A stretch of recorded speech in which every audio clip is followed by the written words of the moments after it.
Israel का Iran पर फ़ज़ाई हमला, इसराइली फ़ौज की तस्दीक। कहा, इसराइल पर हमलों के जवाब में ईरान में फ़ौजी अहदाफ पर हमले किए, इसराइल के दिफाई निज़ाम को मुकम्मल मुतहर्रिक कर दिया है।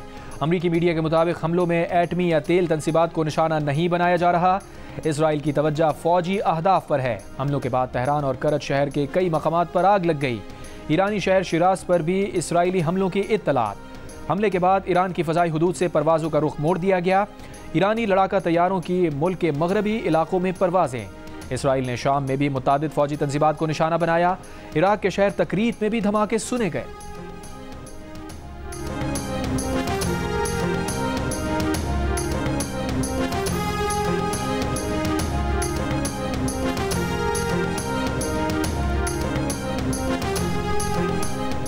व्हाइट हाउस ने ईरान पर इसराइल के हमले को अपने दिफा की मशक करार दिया। कहा, फ़ौजी अहदाफ पर किए गए हमले अपने दिफा की मशक हैं। ये 1 अक्टूबर को इसराइल के ख़िलाफ़ ईरान के बैलिस्टिक मिसाइल हमले के जवाब में किए गए हैं। अमरीकी मीडिया के मुताबिक इसराइल ने ईरान पर हमलों से कबल व्हाइट हाउस को मुत्तला कर दिया था। अमरीकी सदर जो बाइडन को ईरान पर इसराइली हमलों से मुताल्लिक़ आगाह कर दिया गया था।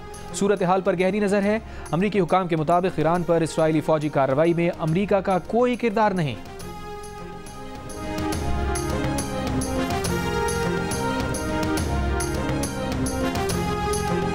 Justice Yahya Afridi chief justice के ओहदे का हल्फ आज उठाएंगे। सदर मुमलिकत आसिफ अली जरदारी ऐवान सदर में उनसे हल्फ लेंगे।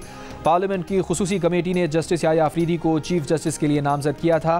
नामजद चीफ जस्टिस याह्या अफरीदी ने कहा, वो पाकिस्तान के अवाम के लिए कानून की हुक्मरानी यकीनी बनाएंगे। ये भी यकीनी बनाएंगे रियासत के 3 सतूनों की खुद मुख्तारी का उसूल कामयाब हो। वो जजेस और अदलिया की इज्जत और एहतराम भी यकीनी बनाने की कोशिश करेंगे।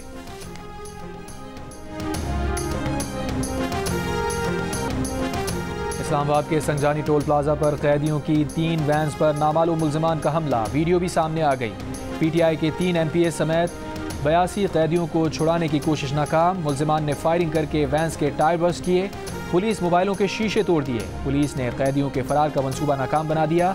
भागने वाले MPs समेत तमाम कैदियों को दोबारा पकड़ लिया। 4 हमलावर गिरफ्तार। हमलावरों में एक MPA का बेटा भी शामिल। कैदियों को अदालत पेशी के बाद अटक जेल मुंतकिल किया जा रहा था। पुलिस हुकाम के मुताबिक कैदियों की वैन्स पर 30 से ज़ायद अफराद ने हमला किया, जिसमें 4 पुलिस एहलकार जख्मी हुए। मुल्ज़िमान को मुख्तलिफ थानों में मुंतकिल कर दिया गया।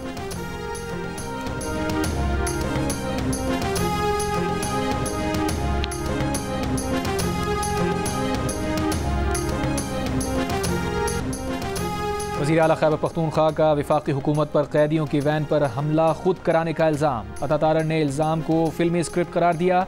अली अमीन गंडापुर ने कहा, SHOs ने खुद वैन के शीशे तोड़े, कैदियों की वैन से उतार दिया। इस तरह के ड्रामे बंद करें। किसी कैदी को कुछ भी हुआ SHO से वज़ीर दाखिला तक सब जिम्मेदार होंगे। वफाकी वज़ीर इत्तलात अता ने PTI का रद्द-ए-अमल मुज़ाहिका खेज़ करार दिया। कहा, तहरीक इंतशार ने बाकायदा प्लानिंग करके हमला किया। पुलिस ने बहादुरी के साथ इस मंसूबे को नाकाम बना दिया। मुकदमा भी दर्ज होगा, सख्त कानूनी कार्रवाई भी होगी।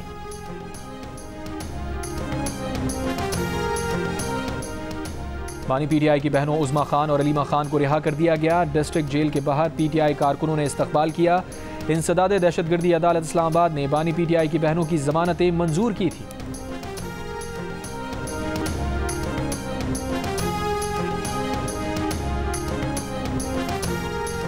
गवर्नर सिंध कामरान टिसोरी ने कहा है कि बानी PTI का मामला किसी डील या ढील की तरफ जाता नजर नहीं आता। जिन चीज़ों का ताल्लुक रियासत से हो उन पर सियासत नहीं करनी चाहिए। लंदन में GEO न्यूज़ से खुसूसी गुफ्तगू। कहा, हर इदारे में इस्लाहात की ज़रूरत रहती है। 26वीं आईनी तरमीम मामूल की तरमीम थी। 26वीं तरमीम के बाद 27वीं तरमीम भी आएगी। लंदन आने का मकसद गवर्नर हाउस में IT की क्लासेस लेने वालों के लिए 1500 लैपटॉप लेना था। जनूबी लबनान और शुमाली गजा में 24 घंटे में इसराइली फ़ौज के 13 एहलकार हलाक, 60 से ज़्यादा फ़ौजी ज़ख्मी, 12 की हालत तशवीशनाक। इसराइली मीडिया के मुताबिक रवा जंगी कार्रवाइयों में 66 इसराइली हलाक हुए, बेशतर फ़ौजी थे।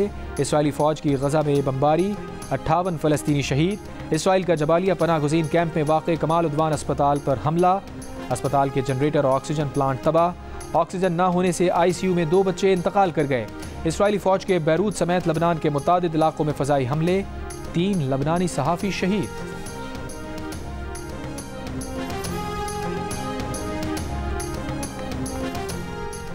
शुमाली गजा के जबालिया कैंप में इसराइली फौज का ऑपरेशन, सैकड़ों फ़लस्तीनी गिरफ्तार। गैर मुल्की मीडिया के मुताबिक अब तक 45,000 से ज़ायद फ़लस्तीनियों को जबालिया कैंप में घरों से ज़बरदस्ती बेदखल किया गया। फ़लस्तीनियों का कहना है तफ्तीश के नाम शहरियों की तज़लील की जा रही है। जबालिया कैंप के मर्दों को सर्द मौसम में घंटों नींद बरहना हालत में मैदान में खड़ा रखा जाता है।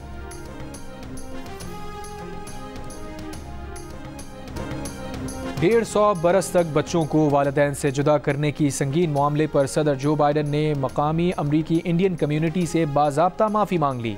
81 बरस के जो बाइडन तकरीर के दौरान कम्युनिटी का नाम लेते हुए अल्फाज भूल गए। जो बाइडन की तकरीर के दौरान खातून का फ़लस्तीनियों के कत्लेआम के खिलाफ एहतजाज।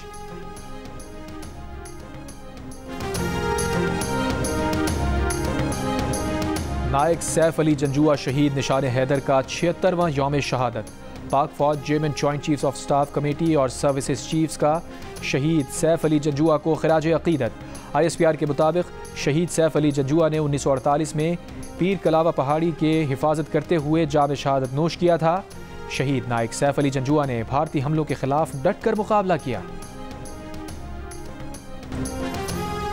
मश्क इंडस शील्ड 2024 में इत्तेहादी ममालिक के मुख्तलिफ एयर चीफ्स और आला फौजी हुक्काम की शिरकत। ISPR के मुताबिक मश्क में पाक फ़ज़ाइया की आला जंगी सलाहियतों को उजागर किया गया। सरबरा पाक फ़ज़ाइया air chief marshal Zaheer Ahmad Babar Sidhu से श्रीलंका की फ़ज़ाइया के कमांडर एयर मार्शल की मुलाकात। इलाकाई सलामती के तनाजुर में ऑपरेशनल उमूर से मुताल्लिक़ मौज़ूआत पर गुफ्तगू। Air chief marshal Zaheer Ahmad Babar Sidhu ने श्रीलंकन फ़ज़ाइया को हर किस्म के ताउन की यकीन दहानी कराई। श्रीलंकन फ़ज़ाइया के सरबरा ने दोनों ममालिक के दरमियान मौजूदा फ़ौजी ताल्लुकात को मज़ीद बेहतर बनाने की ख्वाहिश का इजहार किया। श्रीलंकन फ़ज़ाइया के सरबरा ने इंडस शील्ड 2024 को आलमी मयार की मश्क करार दिया। श्रीलंकन फ़ज़ाइया के सरबरा ने नेशनल ISR और इंटीग्रेटेड एयर ऑपरेशन सेंटर का दौरा किया। National aerospace science and technology park का भी दौरा किया। एयर हेडक्वार्टर्स आमद पर पाक फ़ज़ाइया के चाक़ व चौबंद दस्ते ने श्रीलंकन फ़ज़ाइया के कमांडर को गार्ड ऑफ ऑनर पेश किया।